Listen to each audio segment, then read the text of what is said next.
বিসমিল্লাহির রহমানির রহিম। আসসালামু আলাইকুম সুপ্রিয় শিক্ষার্থীবৃন্দ, তোমরা কেমন আছো? কোথায় আছো? নিশ্চয়ই বাসায়। আমরা যে যেখানেই থাকি না কেন ভালো থাকবো, সুস্থ থাকবো, আর সবাই বাসায় থাকবো। যাই হোক, এখন যে বিষয়টা হচ্ছে সেটা হচ্ছে করোনা ভাইরাসের কারণে আমাদের পড়াশোনাটা অনেকটা স্থিরতা চলে আসছে, যেটা বলে। এর জন্য আমাদেরকে সবাইকে কী করতে হবে? অনলাইনের উপর অবশ্যই ডিপেন্ড করতে হবে, এবং অনলাইন ক্লাসগুলো আমরা সবাই ভালো করে দেখব। কারণ পড়াশোনা বাদ দিয়ে যাবে না, আর পড়াশোনার বিকল্প কিছু নেই। তাই পড়াশোনাকে কন্টিনিউ করতে হলে আমাদেরকে অনলাইনের ওপর যে ক্লাসগুলো হচ্ছে সে ক্লাসগুলো আমরা দেখব। কারণ অনেক দিন যদি একটা পড়ায় গ্যাপ থেকে যায়, তারপরে পড়াটা ধরতে অনেক কষ্ট হয়। এর জন্য আমরা একটু একটু করে হলে পড়াটা শুরু করব, পড়াটা রানিং রাখবো। যাই হোক, এই পরিস্থিতি যতদিন চলবে ততদিন আমরা অনলাইনের মাধ্যমেই ক্লাসগুলো পরিচালনা করব। তোমরা অবশ্যই ক্লাসগুলো দেখবে, তোমাদের উপকার হবে। কারণ যখনই পরিবেশ স্বাভাবিক হয়ে যাবে তখন হয়তো বা পরীক্ষা শুরু হয়ে যাবে তোমাদের। এই কারণেই তোমরা বসে থাকবে না, একটু একটু করে পড়াশোনা শুরু করে দেবে।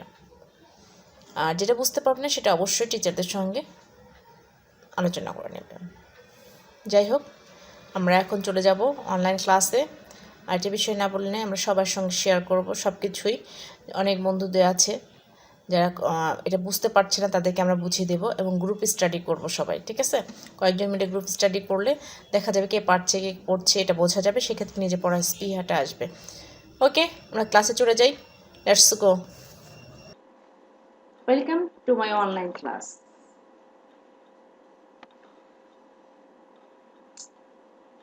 Presented by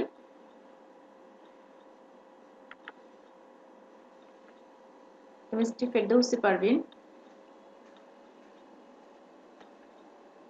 lecturer, Department of Zoology, Syed Ahmed college, Sukhanpukur, Gabtali, Bogura. আজকের বিষয় প্রাণী বৈচিত্র্য 1, এটা প্রথম বর্ষ সম্মান জানাই তাদের জন্য। বিষয় কোড হচ্ছে 213103 213103।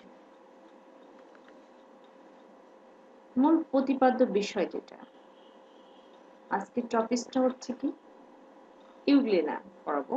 এটা একটা কাঠামো দিয়েছি বা গঠন দিয়েছি, চিত্র, যেটা দেখে আমরা প্রাণীটাকে সহজে চিহ্নিত করতে পারবো। আসা যাক আজকের আলোচ্য বিষয়। আমি ইউগ্লেনাটা কি করে, কতটা, কোথায় কি পাওয়া যায়, কোথায় থাকে, কেমন, কি খায়, কিভাবে চলে, সেটা জেনে নিব।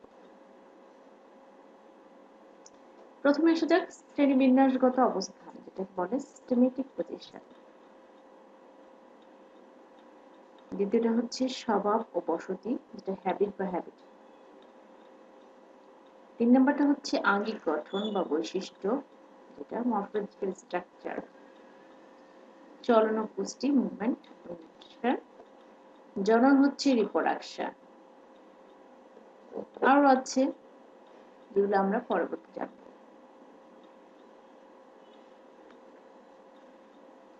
Picture of euglena.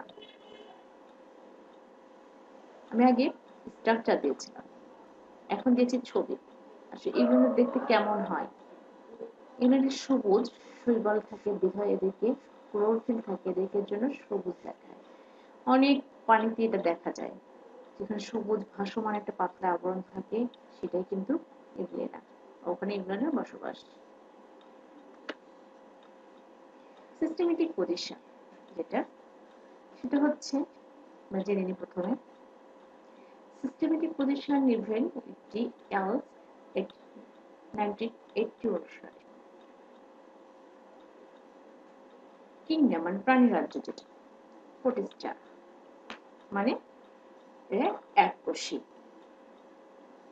Sub kingdom protozoa, আমরা বৈশিষ্ট্য পড়ে নিচ্ছি, প্রকৃত নিউক্লিয়াস বা এককোষী নিউক্লিয়াস বিশিষ্ট প্রাণী। ফাইলাম সারমাস্টিকোফোরা, নিউক্লিয়াস একই ধরনের। সাবফাইলাম মাস্টিকোফোরা, ক্লাস ফাইটোমাস্টিকোফোরা, অর্ডার হচ্ছে ইউগ্লিনিডা, ইউগ্লিনিডি ফ্যামিলি। জেনাস হচ্ছে ইউগ্লিনা। স্পেসিস যেটা হচ্ছে বৈজ্ঞানিক নাম আমরা লিখবো ইউগ্লিনা ভ্যালিডিস। একটা জিনিস মনে রাখতে হবে আমাদেরকে অবশ্যই, সেটা হচ্ছে আমরা যখন স্পেসিসটা লিখবো ইউগ্লিনা ভ্যালিডিস, তখন অবশ্যই বিজ্ঞানীর নাম, প্রাণীটার নাম, বিজ্ঞানীর নাম লেখার পরে অবশ্যই আন্ডারলাইন করবো এবং মাঝখানে একটু গ্যাপ রাখবো। যেটা আমরা ইন্টারমিডিয়েট পড়ে আসছি, তারপরে এখন আমরা পড়াশোনাকে সাবধানতা অবলম্বন করব। হ্যাবিট এবং হ্যাবিটেট বা স্বভাব ও বসতি। কেমন স্বভাবের, কোথায় থেকে ইত্যাদি ধরনের আমরা সবকিছু এখন এর মধ্যে জানবো। এগুলো হচ্ছে গ্রিক শব্দ। ইউক্লিডিসটা হচ্ছে কি শব্দ? গ্রিক শব্দ। গ্রিক ইউ অর্থাৎ ট্রু মানে সত্য প্লাস জেল প্লাস হচ্ছে আইবার অর পিপল প্লাস ভার্ডিস ইকুয়াল টু গ্রিক। ঠিক আছে? এখন দেখা যাচ্ছে ইগনোটি কি, ইগনোর কোথায় বসবাস করে, কেমন ধরনের প্রাণী, এটা আমরা জেনে নিব। ইগনোটা হচ্ছে একটা এককোষী আনুবৈজ্ঞানিক স্বাধীন জীব প্রাণী। এদের কোনো পরাধীন নেই, স্বাধীনভাবে চলাচল করতে পারে।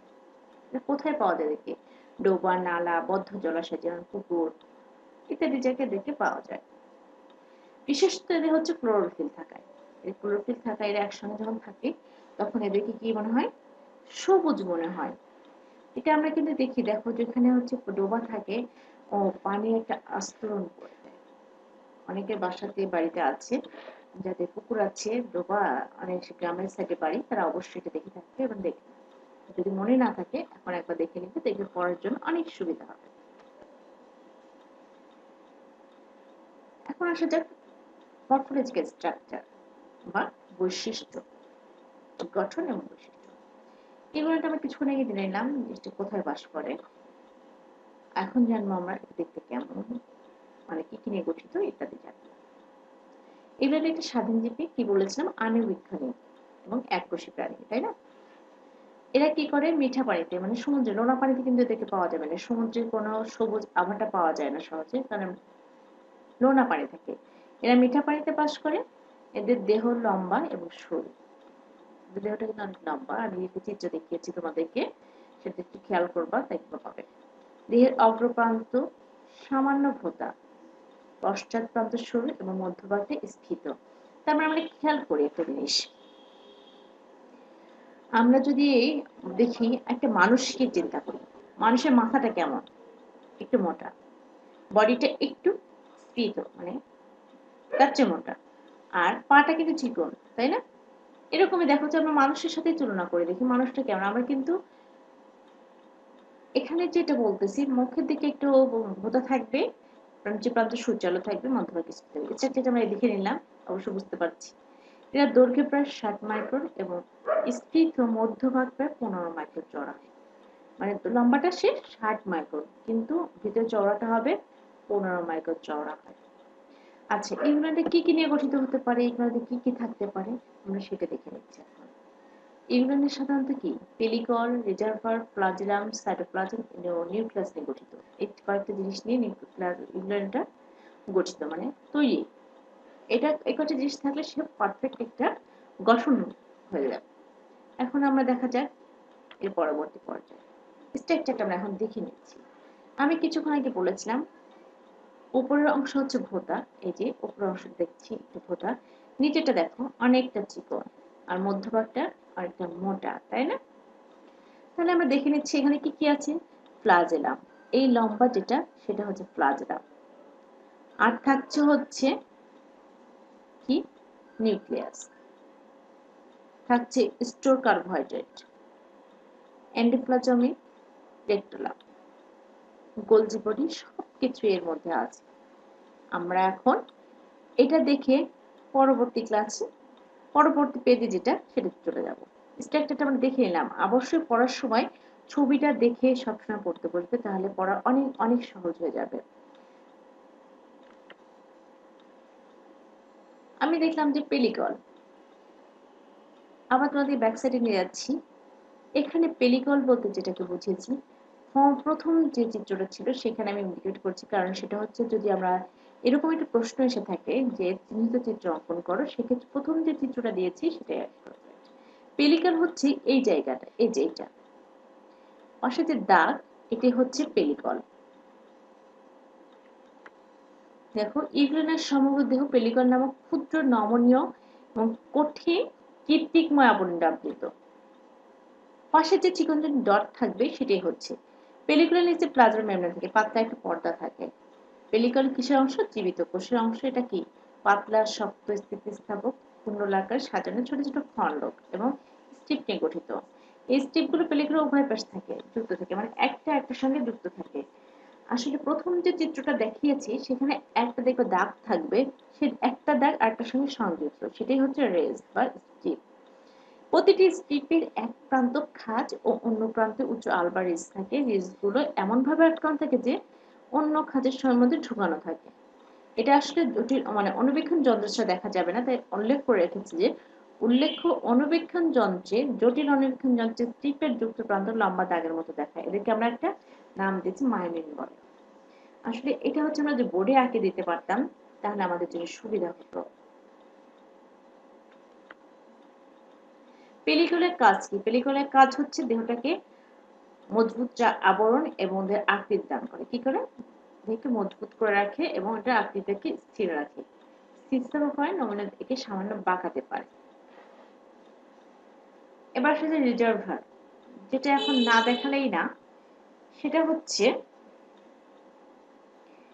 রিজার্ভারটা হচ্ছে এগুলো না, আমি আবার ব্যাকে যাচ্ছি।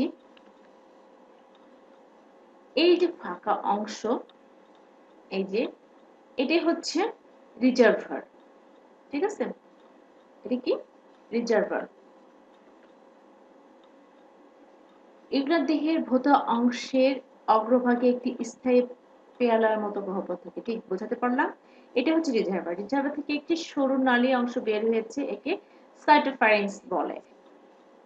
উপরে যে একটা নালী বের হয়ে গেছে এটা সাইটোফ্যারিংস, আর হচ্ছে ছিদ্রটাকে বলা হয়, যে ছিদ্র দিয়ে বাহিরে বের হয়েছে, সাইটোস্টম, মুখ্য ছিদ্র। ঠিক আছে? একটা নালী বের হয়ে গেছে, সেটা নালীটা হচ্ছে সাইটোফ্যারিংস, নালীর মতো অংশ বের হচ্ছে এটা।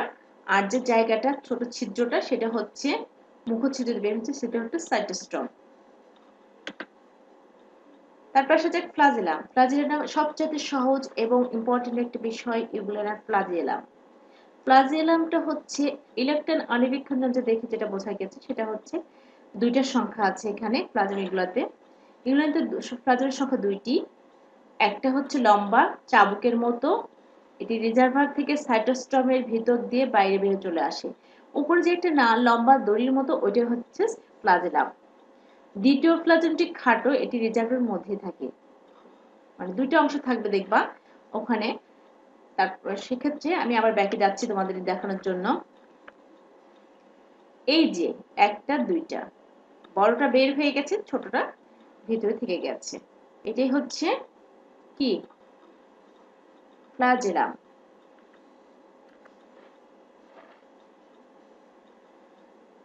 এটা হচ্ছে খাটোর থেকে মানিন নামক স্থিতিস্থাপক সূত্র সহ লম্বা ফ্লাজেলটি প্রোটোপ্লাজমের আবরণ দিয়ে কি থাকে? প্রোটোপ্লাজমের আবরণ দিয়ে আবৃত থাকে।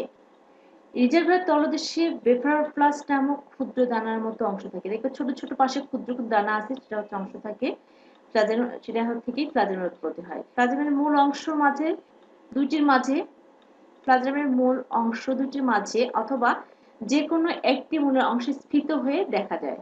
একে কি বলা হয়? একটা যেটা মোটা হয়ে বের হয়ে যাবে সেটাকে বলা হচ্ছে প্যারাফ্লাজেলার বডি। প্যারাফ্লাজেলার বডি বলে একে। এই ফ্লাজেলাতে কি কাজ করা হয়? এই ফ্লাজেলা দিয়ে সাধারণত আমরা কি করি? এগুলো না চলাচল করে, আর কি করে? ফ্লাজেল ধারণ, মানে ব্লেফারোপ্লাস্ট ফ্লাজেলকে ধারণ করে পরিবিভাজনে অংশগ্রহণ করে, আলোক সংবেদীর কাজ করে এবং সেটা কি করে? দিক নির্দেশনাও করে থাকে এটা থেকে। গেল ফ্লাজেলাম বুঝতে পারলাম। ফ্লাজেলার মধ্যে দুটা, একটা বড় একটা ছোট। ছোটটা তেমন কোনো কাজ করে না, বড়টা হচ্ছে বাইরে বের হয় চাবুকের মতো, সেটা হচ্ছে দিক নির্দেশনা চলক করা এবং সংবেদী অঙ্গ হিসেবে কাজ করে। ক্লিয়ার? সাইটোপ্লাজম, যেটা আমরা জেনে থাকি, সাইটোপ্লাজম হচ্ছে পেলিকল দ্বারা আবৃত। সাইটোপ্লাজমকে দুইটি অংশে ভাগ করা হয়েছে, একটা হচ্ছে এক্টোপ্লাজম, এন্ডোপ্লাজম। এক্টোপ্লাজম হচ্ছে বাহিরে, আর এন্ডোপ্লাজম হচ্ছে ভিতরে, যেটা হয় ভিতর দিক, সেটাকে আমরা এন্ডোপ্লাজম। আমি আবার বলছি, এক্টোপ্লাজম পেলিকল সংলগ্ন অবস্থায় সংকীর্ণ অঞ্চল, এটি অপেক্ষিত ঘন, স্বচ্ছ, দানাহীন। আমরা যখন স্ট্রাকচার দেখবো তখন অবশ্যই এটা ক্লিয়ার হয়ে যাবে, তখন দেখবা নিট অ্যান্ড ক্লিন হয়ে যাবে তোমার। আর এন্ডোপ্লাজম হচ্ছে ভিতরের অংশ, এটি তরল দানাদার। এন্ডোপ্লাজম কতগুলো কোষ সংবহন থাকে এন্ডোপ্লাজমের মধ্যে, সেটা আবার দেখে নিই কি কি। ক্লোরোপ্লাস্ট, প্যারামাইলাম দানা, সংকোচনশীল গহ্বর, স্টিগমা, কন্ট্রাল ভ্যাকুল সংকোচনশীল গহ্বর যেটাকে বলে, স্টিগমা এবং অন্যান্য অঙ্গাণু আদার অর্গানস। এখন আমরা ক্লোরোপ্লাস্টটা কি? আসলে ক্লোরোপ্লাস্টটা হচ্ছে এন্ডোপ্লাজমের মধ্যে অবস্থিত। এটা আসলে না দেখিয়ে পড়লে ভালো হতো, চিত্রগুলো দেখালে তোমরা সহজে ক্লিয়ার হয়ে যেতা। এটা এমন একটা জিনিস সবুজ, সেটা হচ্ছে এন্ডোপ্লাজমের মধ্যে বিকৃত ছোট ছোট দানার মতো সবুজ অংশ যেটা, সেটা হচ্ছে ক্লোরোপ্লাস্ট। এটা উদ্ভিদের দেহে থাকে, তাই না? এটা কি করে? ক্লোরোপ্লাস্ট উদ্ভিদের দেহে খাদ্য পেতে সাহায্য করে। প্যারামাইলাম, এটা এন্ডোপ্লাজমের অনেক মধ্যে অর্ধচন্দ্রাকৃতির কিছু দ্বারা দেখা যাবে, সেটা হচ্ছে প্যারামাইলাম। সংকোচনশীল গহ্বর স্পষ্টভাবে দেওয়া আছে, রিজার্ভারের এক পাশে লাগানো বড় একটি সংকোচনশীল গহ্বর দেখা যায়।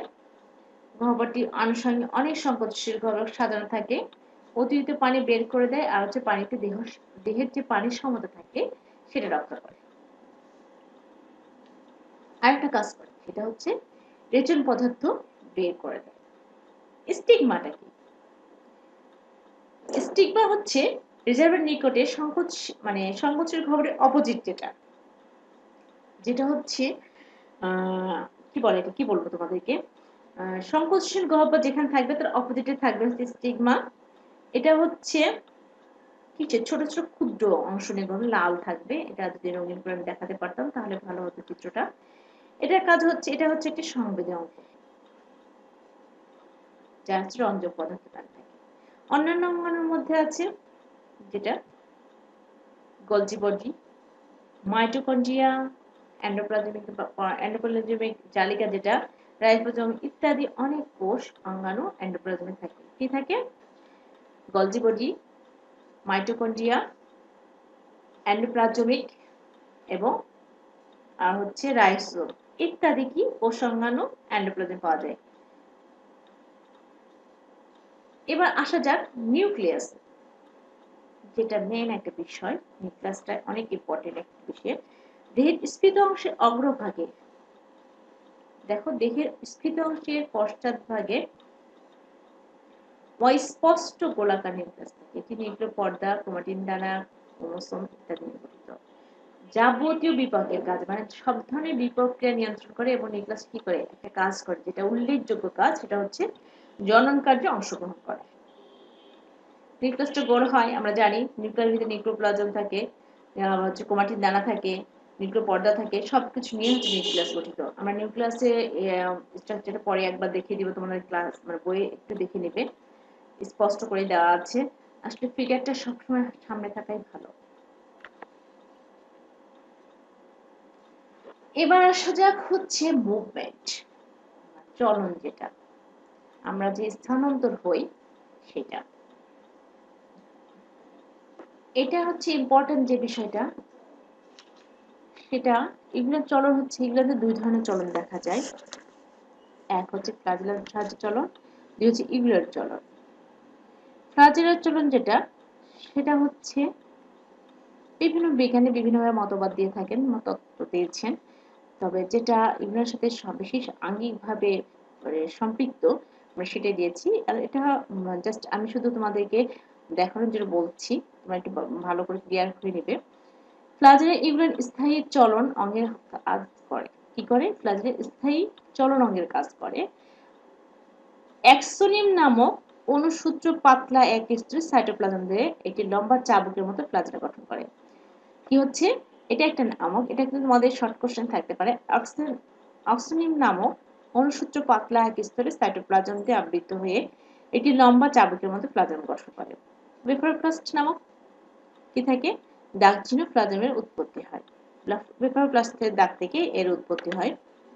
দেখো এটা, এটা হচ্ছে চলনটা হচ্ছে, এটাকে আমি দিয়েছি এই কারণে, এটা অনেক ধরনের আপাত দৃষ্টি ফ্লাজেলাটা আসলে অতি সরল হলেও এরা কি করে, ওরা বিভিন্ন আকারে ঘুরতে থাকে। প্লাজমটা হচ্ছে তির্যক ভাবে, এই চলনটা হয় তির্যক ভাবে। এটা হচ্ছে বস্তুতত্ত্ব মতবাদ থেকে আমি এই চিত্রটা নিয়েছি।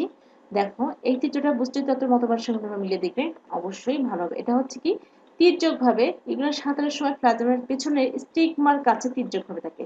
স্টিগমাটা কোথায় থাকে? সাইটোপ্লাজমের বিপরীত দিকে স্টিগমা থাকে। এটা হচ্ছে তির্যক ভাবে কাজ করে, প্লাজমগুলো চলন ঢেউ সৃষ্টি করে একটা কিসে, এই বুটসলির এই তত্ত্বটাতে এরা হচ্ছে কিসের মতো সৃষ্টি করে, একটা ঢেউয়ের মতো সৃষ্টি করেছে। দেখো এখানে একটু এরকম, আবার একটু উঁচু আবার একটু নিচু। দেখো স্টিগমা যেটা আছে তার উপর তির্যক ভাবে এরা কাজ, ঢেউ সরাসরি সোজা গতিতে অথবা স্ক্রুর মতো পেঁচাতে থাকে, এর জন্য একে স্ক্রু বলেছে।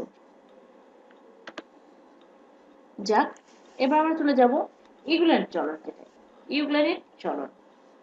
ইউগ্ল্যান্ডের চলনে দেহ পেলিকল নামক স্থিতিস্থাপক আবরণ দিয়ে আবৃত থাকে। এটা পেলিকল মানের নামক সূক্ষ্ম সুতার মতো থাকে, অংশ থাকে যেটা। এই পদ্ধতি চলনের সময় ইউগ্ল্যান্ডের দেহকোষে কি থাকে? সাইটোপ্লাজম থেকে মানবীয় তন্ত্র অবশ্যই থাকতে হবে, কারণ সংকোচন প্রসারণের একটা ব্যাপার আছে, সেক্ষেত্রে মানবীয় তন্ত্র না থাকলে চলবে না। এর জন্য এই দুটো বিষয় ইম্পর্টেন্ট, একটা হচ্ছে প্রোটোপ্লাজম পেলিকল, আর একটা হচ্ছে মায়োনিন। এই দুটো দিয়ে কি করে? সংকুচিত হয় এবং প্রসারিত হয়। দেখো চিত্রটা, সংকোচন প্রসারণ দুটাই দেখাচ্ছে, আমরা চিত্রের সঙ্গে একটু মিলিয়ে পড়ে নিব, ঠিক আছে? এই সংকোচনের ফলে উদ্ভিদের ঢের এক প্রান্ত থেকে পশ্চাৎ প্রান্তে অগ্রসর হয়। এর ফলে কি হয়? ইংল্যান্ড সম্মুখ ছোট ও প্রশস্ত হয়। এই প্রশস্ত ঢেউ দেহের মধ্যভাগ দিয়ে প্রবাহিত হয়ে যায়। কি হয়? দেহের মধ্যভাগ দিয়ে প্রবাহিত হচ্ছে, পশ্চাৎ প্রান্তে শেষ হয়। ইংল্যান্ড দেহের সংকোচন প্রসারণ সৃষ্টির বৈশিষ্ট্য চরণটাই হচ্ছে ইউগ্ল্যান্ড চরণ। মেনটা কি হচ্ছে? ওর যে সংকোচন আর প্রসারণের ফলে অগ্র পশ্চাৎ ঢেউয়ের সৃষ্টি হয়, সেটাই হচ্ছে দেহে এটার মেন বৈশিষ্ট্য বা চলন, বৈশিষ্ট্যপূর্ণ চলনকে কি হয়? ইউগ্ল্যান্ড চলন বলে। অবশ্যই অবশ্যই আমরা বৈচিত্র্যের সঙ্গে চিত্র উল্লেখ করব। এখন আসা যাক পুষ্টিতে। আসলে মানে ইউগ্ল্যান্ডে কয়টা পুষ্টি থাকে, কেমন পুষ্টি থাকে এটা আমরা জানতে। আসলে পুষ্টিটা কি? প্রথমে আর পুষ্টিটা জানতে হবে। আসলে পুষ্টিটা হচ্ছে একটা মানুষকে যখন আমরা মানে দেখব, তখন তাকে দেখে বোঝা যায় তার মধ্যে পুষ্টিহীনতা আছে কি, মানে পুষ্টি আছে কি নেই। যদি তাকে দেখা যায় একটু উইক কিংবা অনেক ধরনের, সেক্ষেত্রে দেখা যাচ্ছে হ্যাঁ অনেক কারণে মানুষের পুষ্টি থাকতে পারে না। তেমনি একটি প্রাণীর ক্ষেত্রেও আমরা এটা দেখতে পারবো, কারণ যখন একটা প্রাণী দেখবো নিস্তেজ নড়াচড়া করছে না, তখন ভাবতে হবে এর মধ্যে কোনো ঘাটতি আছে, অর্থাৎ পুষ্টি নাই, ঠিক মতো এর স্প্রেনটা হয়নি, নিউট্রিশনটা ঠিক মতো হয়নি। পুষ্টি হচ্ছে আমাদের ঘাটতি লাভ করে যেটা, তাই না? পুষ্টি তো আমাদের যদি শরীরে পরিপূর্ণ পুষ্টি না পায়, আমরা কি ঠিকভাবে পড়াশোনা করতে পারবো? পারবো না। তেমনি প্রত্যেকটা প্রাণীর ক্ষেত্রে তাই। আমাদের শরীর সুস্থ থাকলে, মন ভালো থাকলে, সবকিছু ঠিক থাকলে আমরা ভালো করে পড়তে পারবো। এই জন্য পুষ্টিগুণটা আমাদেরকে ইম্পর্টেন্ট একটা বিষয় জানতে হবে। ইউগ্ল্যান্ড আর পুষ্টি আমরা কিভাবে দেখবো? দুই ভাবে। এটা দুই ভাগে পুষ্টি লাভ করেছে, হলোফাইটিক, সাবফাইটিক।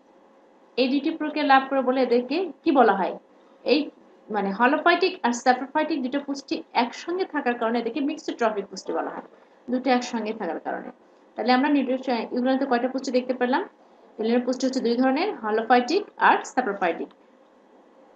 অনেক সময় টিকে আসতে পারে এটাতে, বা শর্ট প্রশ্ন আসতে পারে, হলোফাইটিক পুষ্টি কি, সাবফাইটিক পুষ্টি কি। আচ্ছা, এবার আসা যাক হলোফাইটিক পুষ্টি। যা এগুলো সাইটোপ্লাজম, আমি আগে বলেছিলাম এগুলোতে দুইটা ক্লোরোফিল থাকে, এজন্য দেখি সবুজ দেখায়। আচ্ছা, এগুলোর সাইটোপ্লাজমে ক্লোরোফিল থাকে, এরা সবুজ উদ্ভিদের মতো কি করে? সূর্যের সাহায্যে খাদ্য তৈরি করতে পারে নিজেরাই। উদ্ভিদ কি করে? আমরা তো উদ্ভিদকে খেতে দিই না, তাই না? উদ্ভিদ সূর্যের আলো থেকে খাবারটা শক্তির সাহায্যে কি করে? খাদ্য তৈরি করে। তাই এগুলো নাও সাইটোপ্লাজমে ক্লোরোফিল থাকে, এরা সবুজ উদ্ভিদের মতো সূর্যের আলোকের সাহায্যে নিজেরাই খাদ্য তৈরি করতে পারে। এরা কি সবুজই, অর্থাৎ অন্যের উপর ডিপেন্ড করে না। ক্লোরোফিল সূর্যের আলোর শক্তিকে রাসায়নিক শক্তি করে। এই ক্লোরোফিল যে সূর্যটা পায়, সেটাকে শক্তিতে, একটা শক্তি থেকে আরেকটা শক্তিতে আমরা রূপান্তরিত করবো, যেটা আবার সঞ্চিত করে রাখতে হয়। তাহলে কি করতে হবে? ক্লোরোফিল সূর্যের আলোর শক্তিকে রাসায়নিক শক্তির উপর সঞ্চিত করে। এই শক্তি কয়েকটি ধাপে বিক্রিয়ার মাধ্যমে, কয়েকটি ধাপে মানে আমরা যেমন পানিকে ভাঙলে অক্সিজেন আর হচ্ছে কি পাই? পানি, হাইড্রোজেন। তেমনি এখানে কার্বন ডাই অক্সাইডকে ভেঙে অক্সিজেন মুক্ত করে। কার্বন ডাই অক্সাইডের মধ্যে কার্বন আর অক্সিজেন আছে, তাই হচ্ছে কার্বন ডাই অক্সিজেনকে ভেঙে অক্সিজেন মুক্ত করে এবং কার্বন ও পানির জটিল প্রক্রিয়া, কার্বন হচ্ছে সি এবং পানি হচ্ছে H2O প্রক্রিয়ায় বিক্রিয়ার পরে প্যারামাইনাম নামক এক প্রকার কি খাদ্য তৈরি করে। আগে বলেছি এরা কি সূর্যের উপস্থিতিতে নিজেরা নিজেদের খাদ্য তৈরি করতে পারে। তাহলে কি হলো এখানে, এরা প্যারামাইনাম নামক এক প্রকার স্বেচ্ছাচারিত খাদ্য তৈরি করলো। এটা তাহলে কি হলো, এরা হলো স্বভোজী, মানে অন্যের উপর ডিপেন্ড করে না। এবার আসলে স্যাপ্রোফাইটিক, দন্তের সাথে শুরু হলেও আসলে দেখেন সব সৌন্দর্যের সৌন্দর্য নয়, তাই না? আমরা দেখলে একটা মানুষ অনেক সৌন্দর্য কিন্তু জ্ঞানী হবে এমন কোনো কথা নাই। আবার অনেক কুৎসিত আছে যে সে হচ্ছে অনেক ভালো জানে, এটাও একটা বিষয় জানতে হবে। যাই হোক, স্যাপ্রোফাইটিক বিষয়টা আমরা জেনে নিই, ঠিক আছে? জাস্ট আমাদের বলার সুবিধার্থে এটা বলা। হলোফাইটিক, স্যাপ্রোফাইটিক। স্যাপ্রোফাইটিকটা দেখে মনে হচ্ছে অনেক ভালো উজ্জ্বল, কিন্তু আসলে এটা হচ্ছে তার বিপরীত। পরীক্ষাতে প্রমাণিত হয়েছে যে সূর্যালোকের অনুপস্থিতি, ওখানে ছিল উপস্থিতি আর এখানে হচ্ছে অনুপস্থিতি, অর্থাৎ অন্ধকার স্থানে এগুলোর নাম মাসের পর মাস স্বাভাবিকভাবে বেঁচে থাকতে পারে। এই সময় এরা কি করে, পচনশীল উদ্ভিদ ও প্রাণীর জৈব খাদ্য হিসাবে দেহের সমগ্র তল দিয়ে শোষণ করে, মানে সবকিছু পচন যেতে জিনিসগুলো প্রাণীরা জৈব খাদ্য হিসাবে গ্রহণ করে। এক প্রকার খাদ্য গ্রহণ পদ্ধতি কি বলা হয়, স্যাপ্রোফাইটিক পুষ্টি, মানে অন্ধকারের যেটা হয় সেটা হচ্ছে স্যাপ্রোফাইটিক পুষ্টি। এটাও প্রমাণিত হয়েছে এগুলো রিজার্ভার হয় পিনোসাইটোসিস ভেসিকল, যেটা পিনোসাইটোসিস ভেসিকল। দেখো এটা কি আসলে, দেহের পরিধি থেকে এন্ডোপ্লাজম প্রতিসৃষ্ট একটা নালীর মতো অস্থায়ী খাদ্য গ্রহণ। আমরা যখন চিত্রটা দেখবো তখন তোমাদেরকে এটা আসলে ভালো ক্লিয়ার করতে পারবা, সৃষ্টি করতে পারে। ঠিক আছে, এখন যে বিষয়টা না বললে না, আমরা হলোফাইটিক আর স্যাপ্রোফাইটিক ক্লিয়ার হয়ে গেলাম। এখান থেকে যদি আমাদের কোনো প্রশ্ন থাকে আমরা অবশ্যই সেটা কি অ্যান্সার করতে পারবো। আসতে পারে হলোফাইটিক কি, স্যাপ্রোফাইটিক পুষ্টি কি, এটা কোন ধরনের পুষ্টি, এটা কি মানে সবুজই না পরভোজী, অন্ধকার থেকে না আলোকে সূর্যের কাছে, এরপরে অনেক প্রশ্ন হতে পারে। তোমরা যদি ক্লিয়ারনেস একটু সুন্দর ঠান্ডা মাথায় চিন্তা করে পড়ো, সহজ, খুব সহজ একটা সাবজেক্ট, খুব সহজ একটা বিষয়। এবার আসা যাক যেটা না হলেই না, রিপ্রোডাকশন। আসলে জননটা যদি না হয় সেক্ষেত্রে আমরা কি করতে পারি না, আগাতে পারবো না। এক এক জায়গায় এক এক রকম জনন ঘটে থাকে। তাই ইউরেনাল জননটা হয়ে থাকে, জনন ঘটে না, অজন পদ্ধতিতে জনন ঘটে, জনন পদ্ধতিতে জনন ঘটে না। এটা এটা মাত্র একটা পদ্ধতিতে, অজন পদ্ধতিতে, অজন জনন পদ্ধতিতে এটা হচ্ছে ঘটে থাকে। এটা আবার দুই প্রকার। অজন জনন হচ্ছে কি প্রকার, যেটা হচ্ছে আসলে রিপ্রোডাকশন, যেটাতে আমাদের বংশবৃদ্ধি, এটা ক্লিয়ার করে নি তোমাদের, রিপ্রোডাকশনটা কি জনন, তাই না? আমরা আসলে এটা যেটার মাধ্যমে মানুষ বংশবৃদ্ধি করে তাকে হচ্ছে রিপ্রোডাকশন বলে। এটা হচ্ছে যৌন এবং অযৌন দুটো পদ্ধতিতে বংশবিস্তার করে থাকে সাধারণত প্রাণীগুলা। এগুলো সাধারণত অযৌনের জন্য পরবর্তী রিপ্রোডাকশন সম্পন্ন করে। তো এখানে দুইটা আছে, কি কি, একটা হচ্ছে অনুদৈর্ঘ্য দ্বিবিভাজন, ল্যাঙ্গিটুডাল বাইনারি ফিশন, আর সিস্টেম হচ্ছে সিস্টেম এন্ড বহুবিভাজন মাল্টিপল ফিশন। আমরা দুটাই বিশ্লেষণ করব, দেখব, দেখার চেষ্টা করব যে কোনটা থেকে কিভাবে কোনটা কার্যকরী হচ্ছে এবং কিভাবে এটা পরবর্তী ধাপে যাচ্ছে। অনুদৈর্ঘ্য বিভাজন যেটা কি হচ্ছে, ল্যাঙ্গিটুডাল বাইনারি ফিশন, ল্যাঙ্গিটুডাল বাইনারি ফিশন, অনুদৈর্ঘ্য দ্বিবিভাজন।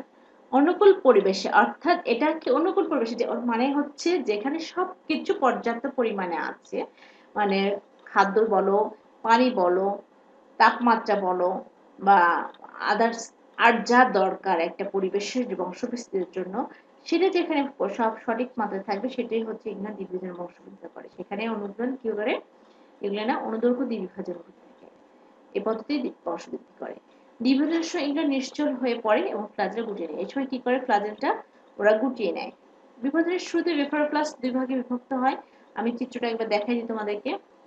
এটা এটা হচ্ছে এটা গুটিয়ে নিবে, তারপর এটা দুইটা ভাগে ভাগ হবে, ডিফারেন্স একদম সেপারেট হয়ে যাবে, এই যে সেপারেট হয়ে যাচ্ছে, আলাদা করে দুটো এভাবে বাইনারি বলা হয়েছে, মানে দুইটা ভাগে ভাগ হয়ে যাবে। ঠিক আছে, এখন তাহলে আসা যাক অনুকূল পরিবেশে, অর্থাৎ পর্যাপ্ত পরিমাণ খাদ্য, পানি, সঠিক তাপমাত্রা এগুলোর দ্বিবিভাজন প্রক্রিয়া বংশবিস্তার করে। এই সময় এগুলো কি নিশ্চল হয়ে যায় এবং এটা গুটিয়ে নেয়। শুরুতে এটা দুই ভাগে, ব্রেফারোপ্লাস্টের মধ্যে এটা দুই ভাগে বিভক্ত হয়, একটি মাকুর মতো অক্ষের সঙ্গে আটকে থাকে। বিভাজনের পূর্বে নিউক্লিয়াসের দেহের মাতৃস্থান থেকে সরে এসে অগ্রভাগে মাতৃস্থান সরে কি হয় অগ্রভাগে প্লাজের পাদদেশে অবস্থান করে।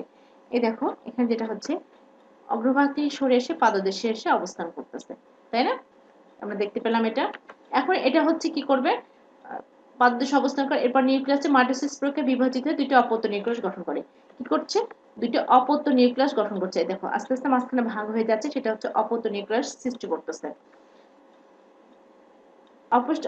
এরপর নিউক্লিয়াসটি মাইটোসিস প্রক্রিয়ায় বিভাজিত দুটি অপত্য নিউক্লিয়াস গঠন করে, এরপর সাইটোকাইনেসিস হয়, মানে দুটা আলাদা হয়ে যায়। দেখছো, মানে কথার সঙ্গে চিত্রে অনেকটা মিল থাকতে, দুইটা কি আলাদা হয়ে গেছে না? হ্যাঁ, সাইটোকাইনেসিস ঘটে গেছে।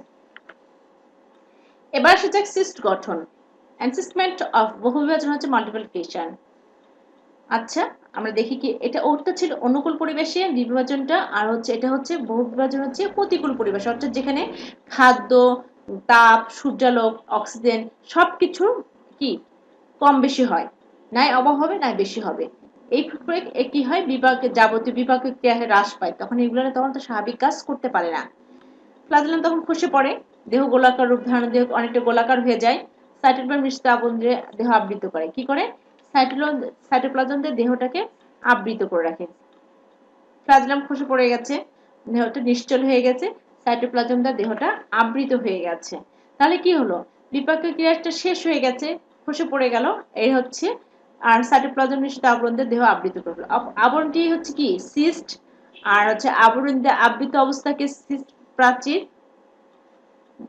এখন বোঝায় আবরণটা হচ্ছে সিস্ট প্রাচীর, আবরণটা হচ্ছে সিস্ট প্রাচীর, আর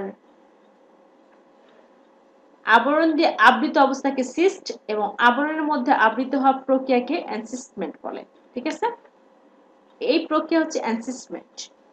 এটা হচ্ছে আবরণ, এই আবরণ প্রাচীর, এটা হচ্ছে আবরণ, আর এটা হচ্ছে এনসিসমেন্ট। আমরা ক্লিয়ার হতে পারলাম? এখানে দেখো, এখান থেকে অসংখ্য এগুলো না সৃষ্টি হবে পরে।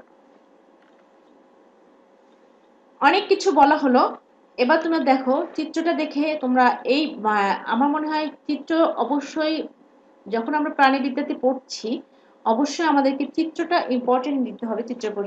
চিত্রটা যদি আমি ক্লিয়ার কনসেপ্ট করে দিতে পারি তাহলে তোমাদের ধারণাটা অনেক ভালো হবে।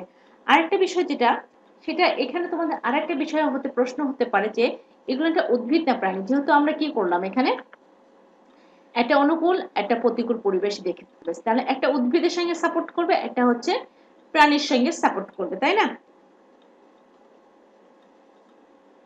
এটা কি করছে, এটা যেহেতু হয়ে গেল, সেক্ষেত্রে এটা কি অনেক অনেক ধরনের পরিণত, এটা যখন পরিণত হয়ে যাবে অনেকগুলো এগুলো পরিণত অপত্য প্লাজমের সৃষ্টি করে পূর্ণাঙ্গ এগুলো পরিণত হবে।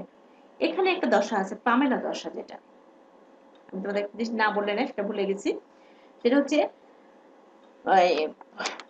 এর মধ্যে যে আঠালো পদার্থ নির্মিত হয় বহুবিভাজনের ফলে অপত্য সম্পূর্ণ সিস্ট আছে, যে অনেকগুলো সিস্ট, এই সিস্টটিকে বলা হয় পামেলা দশা। এটা ঠিক আছে, এখানে অনেক ধরনের সিস্ট হবে, সেই সিস্টে যে থাকবে সেটা হচ্ছে পামেলা দশা হবে, এটাকে বলে। আর এটা আমরা যেটা আমি বলবো সেটা হচ্ছে উদ্ভিদ প্রাণী, এগুলো একটা প্রাণী না উদ্ভিদ, কোন প্রাণীর সঙ্গে বৈশিষ্ট্য এটা যুক্তিতে দেখাতে হতে পারে, বা অংশ বলতে পারে উদ্ভিদের প্রাণী বৈশিষ্ট্য আর প্রাণী, এগুলোতে উদ্ভিদের বৈশিষ্ট্য প্রাণী বৈশিষ্ট্য উল্লেখ করে, এরকম একটা প্রশ্ন হতে পারে। তাহলে আমরা কি করব সেক্ষেত্রে, আমি যেটা বলবো সেটা হচ্ছে প্রথমে নেব প্রাণীর বৈশিষ্ট্য। প্রাণীটা কি? এই প্রাণীটা একটা দেহ প্রাচীর ছিল, কি নির্মিত? পেলিকান নামক পাতলা নমনীয় স্থিতিস্থাপক আবরণ ঢাকা ছিল এবং দেহকোষ দিয়ে আবৃত ছিল। সেটা আবৃত ছিল না, দেহকোষ ছিল না, এখানে আবরণ দিয়ে আবৃত ছিল। 2 নম্বর ছিল হচ্ছে প্রোটোপ্লাজম, প্লাজম ছিল যেটার সাথে চলনটা কমপ্লিট করে। 3 হচ্ছে সংকোচন গহ্বর, যেটা খুব ইম্পর্টেন্ট, এখান থেকে কি হয় কার্বন ডাই অক্সাইড এবং বর্জ্য পদার্থ নিষ্কাশনে সাহায্য করে। আর হচ্ছে অতিরিক্ত পানি যেটা সেটা পানির সমতা রক্ষা করে। আরেকটা বিষয়, আমরা প্রাণীরা একটা নির্দিষ্ট টাইম পর্যন্ত বেঁচে থাকি, তাই না? কিন্তু উদ্ভিদ আনলিমিটেড বেঁচেই থাকে, একের পর এক বেঁচে থাকে, আমাদের একটা নির্দিষ্ট পরিমাণ বৃদ্ধি হয়। আরেকটা বিষয়, এটা হচ্ছে কি বা দ্বিবিভাজন হয়, দ্বিবিভাজন হয়। আর উদ্ভিদের ক্ষেত্রে হবে কি, উদ্ভিদের ক্ষেত্রে বিপরীত বৈশিষ্ট্য আমরা দিব, কারণ হচ্ছে উদ্ভিদ হচ্ছে উদ্ভিদের ক্লোরোফিল থাকে, সালোক সংশ্লেষণ হয়, এটা হলোফাইটিক পুষ্টি। আর এটা দিব প্যালাম দানা, আবার এটা পুষ্টিতে সহায়তা করে, খাদ্য প্রস্তুত করে, এটা হচ্ছে উদ্ভিদের কাজ। গুরুত্বপূর্ণ বৈশিষ্ট্য। আর প্রাণীর জন্য যেটা হচ্ছে উৎসেচক নেতৃত্ব করে। এই কারণে আমরা অনেক যুক্তি দিয়ে এটাকে বুঝিয়ে দিব, ঠিক আছে? এটা বৈশিষ্ট্য হতে পারে। এখন যে বিষয়টা আমি বলবো তোমাদেরকে, এখানে আমি যে যেটা পড়ালাম, আমি একবার প্রথমে নিয়ে যাচ্ছি। এই জিনিসগুলো যখন পড়াটা যেহেতু আমার রিভিশন হয়ে গেল, সেক্ষেত্রে প্রথম থেকে কি প্রশ্ন হতে পারে, একটা আমার প্রশ্ন হতে পারে, আমি এটা আগে প্রথম থেকে একদম আসছি। এই যে একটা চিত্র দিয়েছিলাম, এই চিত্রটা হচ্ছে যখন যদি বলে আপনাদের একটা গঠন মানে চিহ্নিত চিত্র অঙ্কন করবো, তখন এই চিত্রটা আমরা দিব। আরেকটা বিষয় হচ্ছে 2 নাম্বারটা হচ্ছে যদি আমাদের সিস্টেমেটিক পজিশন দেয়, তখন আমরা এখান থেকে একটা আনসার করব। প্রশ্ন হতে সিস্টেমেটিক পজিশন। দৈহিক গঠনের ক্ষেত্রে হচ্ছে আমরা প্রথম চিত্রটাই দিব। 3 নাম্বার হচ্ছে যেটা চিহ্নিত চিত্র হয়ে গেল, তাহলে প্রশ্ন হচ্ছে কি চিহ্নিত চিত্র অঙ্কন করো, এগুলো কিনা। 2 হচ্ছে দৈহিক গঠন, সেক্ষেত্রে আমরা প্রথম চিত্রটাই ফলো করব। আর 3 নম্বর প্রশ্ন যেটা হতে পারে সেটা হচ্ছে পুষ্টির ধরন কি। পুষ্টিটা ইম্পর্টেন্ট, হলোফ্যাটিক স্যাপ্রোফাইটিক পুষ্টি, এটা ডিটেইলস বর্ণনা করব। আর যখন দৈহিক গঠন তখন এই সম্পূর্ণটা আমরা ক্লিয়ারনেস দিয়ে দিব, ঠিক আছে? আরেকটা বিশেষ সেটা হচ্ছে উদ্ভিদ ও প্রাণীর বৈশিষ্ট্যগুলো উল্লেখ করো, এই একটা প্রশ্ন হতে পারে। আবার এমন হতে পারে উদ্ভিদ না প্রাণী, এই সাপেক্ষে যুক্তি দেখাও। আমরা তাহলে কি করলাম, মোটামুটি সবগুলাই ক্লিয়ার করলাম। এখন সবাই এটা ভালো করে দেখবো এবং পুঙ্খানুপুঙ্খভাবে পড়ার চেষ্টা করবো একটা চ্যাপ্টার, যে এখান থেকে যে কোনো প্রশ্ন হোক না কেন আমরা আনসার করতে পারবো, ঠিক আছে? সবাই খুব ভালো করে পড়াশোনা করবে এবং মনোযোগ দিয়ে দেখবে। আর একটা বিষয় সেটা হচ্ছে বইটার সঙ্গে রাখবে, চিত্রটা ফলো করবে। চিত্র ছাড়া জলদিতে পড়া টাফ। চিত্র দিয়ে পড়লে তোমার যে পড়তে সময় লাগবে হচ্ছে 10 মিনিট এমনি পড়তে, চিত্র দিয়ে পড়লে তোমার 5 মিনিটে হয়ে যাবে, যদি চিত্রটা তুমি একবার এঁকে যে ড্রয়িং করে তারপর লেভেলিং করে নাও, পড়াটা অনেক ইজি হয়ে যাবে, ঠিক আছে? সবাই ভালো থাকবে, সুস্থ থাকবে। ধন্যবাদ। Thank you for so much.